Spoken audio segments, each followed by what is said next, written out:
Ya, pemirsa, sidang obstruction of justice yang menghadirkan ke-6 tersangka hari ini masih berlangsung di Pengadilan Negeri Jakarta Selatan. Dari 5 dakwaan yang sudah dibacakan dalam sidang hari ini, 2 orang menyampaikan nota eksepsi, yakni Baikuni Wibowo dan juga pada sidang sebelumnya, pemirsa, Barada Richard Eliezer sebagai terdakwa kasus pembunuhan berencana Brigadir Yosua tidak menyampaikan eksepsinya.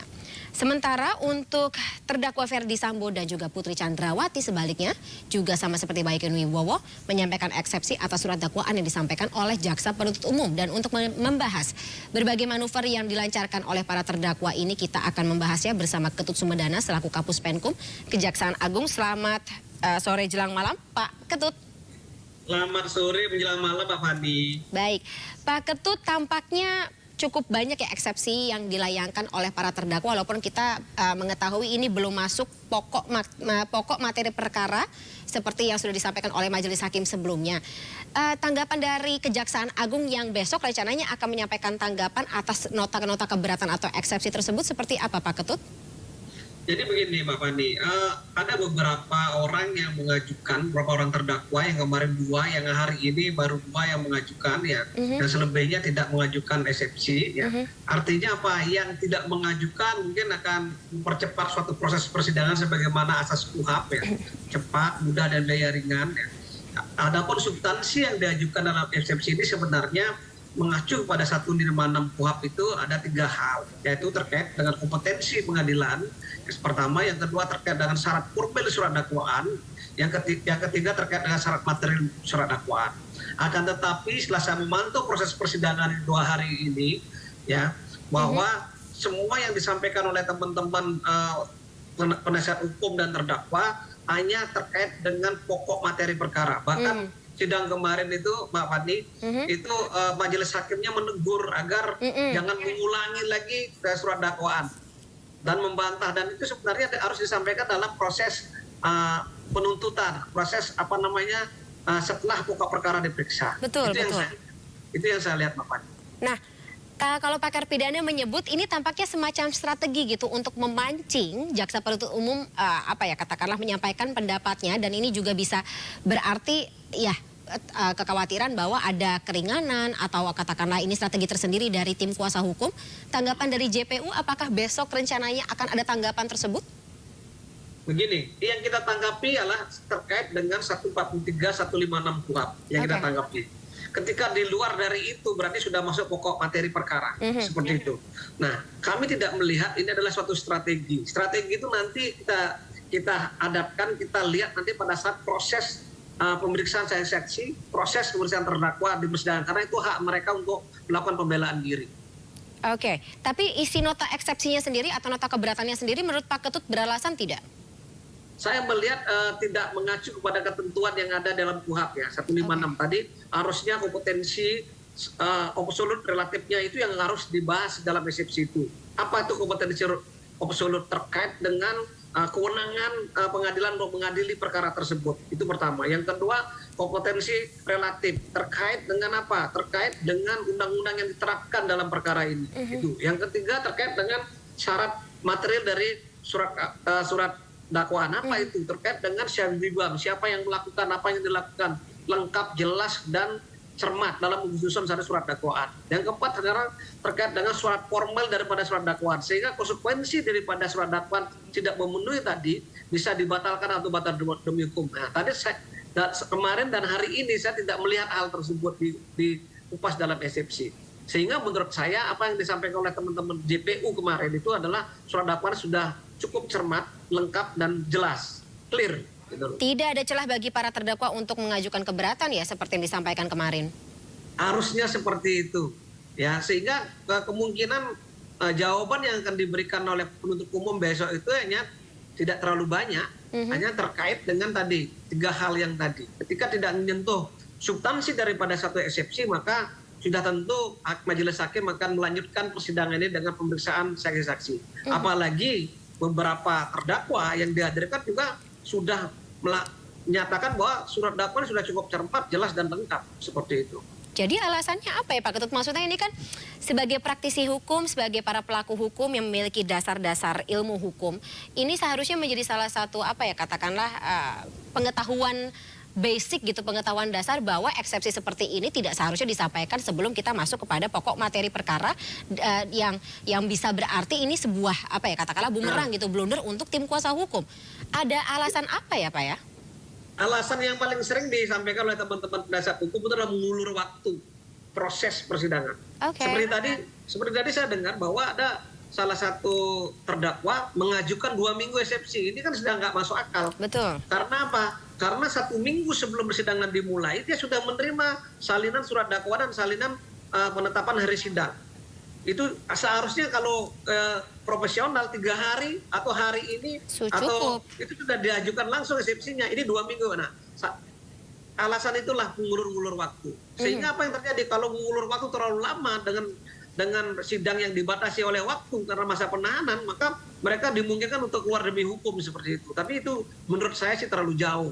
Karena hakim sudah mempertimbangkan waktu proses pelaksanaan persidangan yang pas untuk para terdakwa itu. Upaya seperti ini apakah juga bisa menjadi pertimbangan untuk majelis hakim kalau dari kacamata Pak Ketut?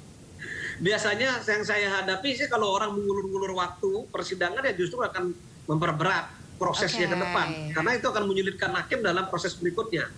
Hakim ini kan kalau bisa ini bisa bersama-sama dengan saksi yang dihadirkan sama-sama dan mempermudah proses persidangan juga secara bersama-sama. Karena saksi yang dihadirkan, ahli yang dihadirkan juga nanti sama dalam bekas perkara yang 7 tadi ini. Terkait dengan obstruction of justice atau terkait dengan pembunuhan. Saksinya itu sama tuh 60 saksi itu ya itu aja saksinya nggak ada yang berubah. Oke, itu nanti akan saya dalami lebih lanjut, tapi saya ingin katakanlah menggarisbawahi lagi. Jadi eksepsi atau katakan nota keberatan yang dilayangkan oleh terdakwa kemarin ini bisa menjadi pertimbangan bagi majelis hakim untuk menjatuhkan vonis lebih berat daripada tuntutan jaksa penuntut umum. Seperti itu Pak Ketut? Tidak, begini. Eksepsi itu adalah hak dari terdakwa. Betul. Akan hak dari terdakwa. Hak dari terdakwa dan penasihat menyampaikan bahwa apa yang disampaikan oleh jaksa tidak benar. Itu tidak akan mempengaruhi berat ringannya suatu tuntutan atau suatu putusan, akan tetapi menyulitkan suatu proses atau melamakan suatu proses persidangan ini. Kita maunya kan sesuai dengan asas kuhap, cepat, sederhana dan biaya ringan. Asas kuhapnya seperti itu. Ketika perkaranya kita langsung, karena apa? Ini yang beda-beda ini yang satu berkas dalam satu tindak pidana yang diajukan ini beda-beda. Ada yang mengajukan eksepsi, ada yang enggak. Bahkan hari ini 2 ngajukan eksepsi, 4 belum tentu ngajukan suatu eksepsi. Dan satunya belum kita tahu kan ke depannya. Yang kemarin satu kita hadirkan sama sekali dan mengajukan, bahkan pengacara di sini menyatakan bahwa itu sudah cukup jelas, cukup lengkap dan cukup cermat dalam menyusun satu surat dakwaan. Jadi kalau misalnya kita bisa katakanlah konklusi atau tangkap dari eksepsi yang dilayangkan oleh terdakwa Ferdy Sambo dan juga Putri Chandrawati kemarin itu pure hanya untuk mengulur waktu, seperti itu ya Pak Ketut? Biasanya seperti itu. Tidak ada terkait dengan substansi dari isi dakwaan para JPU ya? Nah, kalau saya lihat tadi substansinya tidak terkait dengan 156 KUHP.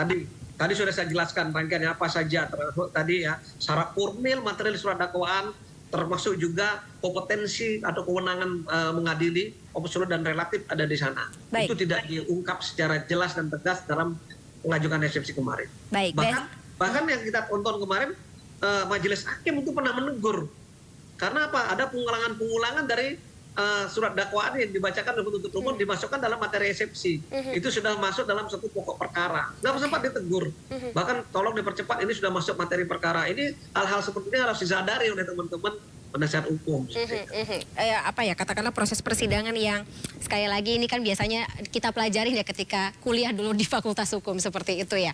Pak Ketut, untuk besok tanggapan sidang di hari Kamis ini, tanggapan untuk terdakwa Ferdy Sambo dan juga Putri Chandrawati nanti akan dilakukan secara terpisah? Biasanya terpisah, tidak mungkin kita gabung. Karena apa? Karena yang diajukan ini kan juga terpisah kemarin. Materi tanggapannya sama Pak Ketut? Iya kan hampir mirip sama dua-duanya. Tidak ada perbedaan, mungkin ada perbedaan peran, mungkin apa dan sebagainya. Kan dan itu sudah masuk materi perkara. Saya yakin sih sama tanggapannya seperti apa yang disampaikan pada hari ini. Dan tim jaksa penuntut umum juga masih sama seperti komposisi awal? Biasanya sih tidak berubah. Karena mereka yang tahu persis persidangan sejak awal sampai nanti proses tuntutan diajukan dan putusan diajukan tidak berubah. Karena mereka yang lebih tahu tentang termasuk berkas perkara dan alat bukti yang diajukan dalam proses persidangan ke depan. Sampai akhir seperti itu ya. Pak Ketut, saya juga ingin sedikit mendalami terkait dengan persiapan untuk nanti proses persidangan setelah tanggapan atau katakanlah sidang tanggapan dari Jaksa Penuntut Umum atas eksepsi terdakwa. Saksi-saksi, semua alat bukti semuanya yang akan dihadirkan dalam persidangan sudah siap ya Pak Ketut? Kalau dari kami cukup siap, karena ada 60 saksi kita sudah lihat ada berkas perkara dan beberapa ahli sudah kita siapkan dan barang bukti apalagi kan. Kalau kami tidak ada alasan untuk menyatakan bahwa proses kedepannya tidak siap. Karena penuntut umum lah yang mempunyai kewajiban atau hak untuk membuktikan surat dakwaan yang dibacakan pada hari ini dan kemarin. Untuk Richard Eliezer sendiri seperti apa Pak Ketut, mengingat bahwa ia adalah salah satu terdakwa yang tidak mengajukan eksepsi sama sekali atas dakwaan yang dilayangkan oleh Jaksa Penuntut Umum. Tapi Pak Ketut juga sebelumnya menyebut bahwa Kejagung meminta konsistensi yang bersangkutan dalam proses persidangan ke depan. Begini, untuk Richard Eliezer ya, di samping kemarin menyatakan permohonan maaf secara terbuka di depan persidangan setelah persidangan ditutup, ya status terdakwa ini adalah mendapatkan justice kolaborator. Artinya apa? Mereka mendapatkan keistimewaan oleh LPSK terkait dengan apa? Ada 3 hal biasanya. Yang pertama adalah perlakuan khusus, yang kedua adalah perlindungan terhadap keamanan yang bersangkutan, yang ketiga nanti kita lihat konsistensi mereka dalam memberikan keterangan, apakah tetap dalam keterangan berkas perkara disampaikan kepada penyidik sama dengan apa yang disampaikan oleh majelis hakim. Nah, proses ini nanti akan dijadikan rekomendasi oleh LPSK kepada penuntut umum untuk meminta keringanan hukuman kepada hakim. Ini adalah reward proses ketiga, reward daripada yang diberikan oleh justice collaborator. Biasanya seperti itu, Pak. Substansi dari kesaksian Richard Eliezer yang seberat atau sepenting apa Pak Ketut agar bisa mendapatkan status dari JC tersebut kalau dari kacamata Anda? Nah begini, JC itu diberikan pada saat proses penyidikan berlangsung, ya kan. Nah, teman-teman dari LPSK memandang bahwa apa yang disampaikan oleh EI ini adalah sangat penting dalam hal mengungkap perkara yang lain. Dan faktanya memang terjadi sedemikian rupa kan. Ketika terdakwa Richard Eliezer ini menyampaikan bahwa mereka mengakui melakukan satu pembunuhan, bahwa ada suatu perintah dari atasannya. Nah, inilah yang membuyarkan skenario-skenario yang dibangun sebelumnya. Jadi ini sangat penting buat kita dalam proses persidangan. Yang penting apa yang disampaikan itu adalah konsisten ya dalam berkas perkara, sehingga tidak ada perubahan-perubahan yang signifikan yang menyebabkan pembuktiannya menjadi bias seperti itu. Oke, tidak akan mengubah apapun yang berada dalam isi dakwaan tersebut ya Pak Ketut ya? Harapan penuntut umum itu adalah seperti itu. Baik. Karena bagaimanapun juga ya, di samping juga saksi ini sangat penting ya, saksi lain juga tidak kalah penting. Dan alat bukti yang kita kumpulkan, yang kita dapatkan dalam berkas perkara juga sangat penting dalam hal menggali kebenaran materi dalam proses pemeriksaan di persidangan. Mungkin sedikit Pak Ketut ada gambaran terkait dengan baik untuk terdakwa Ferdy Sambo, Putri Chandrawati, maupun Richard Eliezer, dan juga mungkin Ricky Rizal dan yang lainnya. Jumlah saksi yang akan dihadirkan oleh tim Jaksa Penuntut Umum ada berapa banyak, Pak? Kurang lebih sekitar 60 saksi. Berapa, Pak? Dari keluar 60 saksi. 60 saksi.